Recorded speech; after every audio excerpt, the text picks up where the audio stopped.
প্রিয় দর্শক শ্রোতা, আমি এই মুহূর্তে অবস্থান করতেছি আমাদের চট্টগ্রাম টাউনের একটা ছাদ বাগানের উপরে।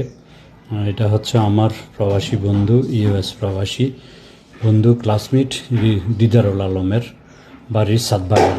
ওর অনেক শৌখিনভাবে এই ছাদ বাগানটা গড়ে তুলেছে। তো দেখতে থাকুন ভিডিওটা। ইতিপূর্বে এই ছাদ বাগানের একটা ভিডিও আমি আপনাদের সামনে তুলে ধরেছিলাম, তখন এই গাছগুলার ফুল এসেছিল, মুকুল এসেছিল, আর এখন ফল দেখান। এই যে দেখতে থাকুন। ওর এখানে বিভিন্ন জাতের আম আছে, আম গাছ আছে। আমগুলোর মধ্যে হচ্ছে কিউজাকি, মিয়াজাকি, হাড়িভাঙ্গা, কিউ চাংমাই, তারপরে যে কিউ বারোমাসি, কাটিমান, বানানা, আরও অন্যান্য জাতীয়। তারপরে যা আছে এই বারোমাসিক কতগুলা থাইল্যান্ডিকা আম।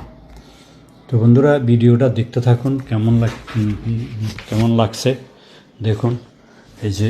এই যে মিয়াজাকি অনেক সুন্দরভাবে গাছের থোকায় ধরে আছে, দেখতে অনেক ভালো লাগছে।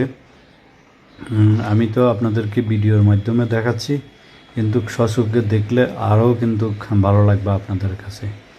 তো এই ভিডিওটা মূল করার উদ্দেশ্য হচ্ছে, যারা ছাদ বাগান করে, শৌখিন ছাদ বাগান, তাদের অনুপ্রেরণা, তাদের শ্রম, তাদের পরিশ্রম, তারা যে কত সুন্দর করে এই ছাদ বাগানগুলো গড়ে তোলে, তার একটা ভিডিও আমি বানিয়ে আপনাদের সামনে তুলে ধরলাম। এই ছাদ বাগানটা করার জন্য ও অনেক শ্রম করতে হয়েছে, অনেক সময় ব্যয় করতে হয়েছে। ও অবশ্য প্রবাসে থাকে ইউএসএ।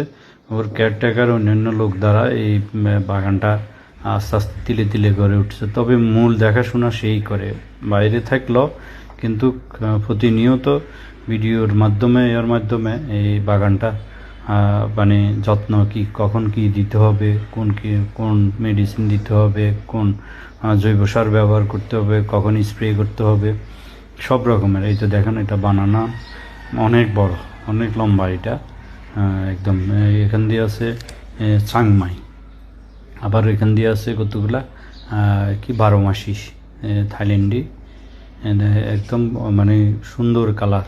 এটাও একটা বানানা, লম্বা, একদম ছাদের সাথে ঝুলিয়ে আছে নিচে।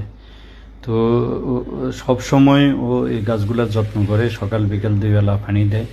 এবছর আপনারা হয়তো আমার আগের ভিডিওতে দেখে থাকবেন, প্রচুর ফুল এবং মুকুল এসেছিল, কিন্তু সময় মতো বৃষ্টি এবং কুয়াশার কারণে ঝরে গেছে। তার উপরে ওর কেয়ারটেকাররা ঠিক মতন টাইম মেনটেন করে নাই, পানি দেয় নাই, স্প্রে করা নাই ঠিক মতন, যার কারণে ফলনগুলা মানে ঠিক মতন হয়নি। তো যা হয়েছে মাশাআল্লাহ অনেক সুন্দর। আর এই আমগুলো নাকি অনেক সুস্বাদু এবং অনেক টেস্টি।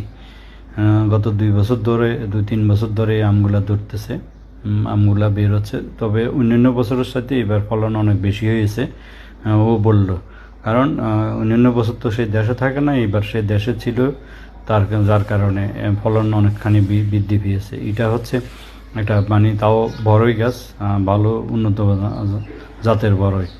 আরও অন্যান্য অনেক ফল গাছ আছে, কিন্তু আমি মানে আম গাছের ভিডিওটা নিয়ে বেশি ফোকাসে ছিলাম, যার কারণে অন্যান্য গাছগুলোর ভিডিও করতে পারিনি। এই যে দেখুন, একটা হলুদ কাগজ ঝুলানো আছে, এটা হচ্ছে পোকামাকড়ের আক্রমণ থেকে রক্ষা পাওয়ার জন্য, মানে এক জাতীয় আটা জাতীয়, এখানে এসে পোকামাকড়েরা আটকে যাবে।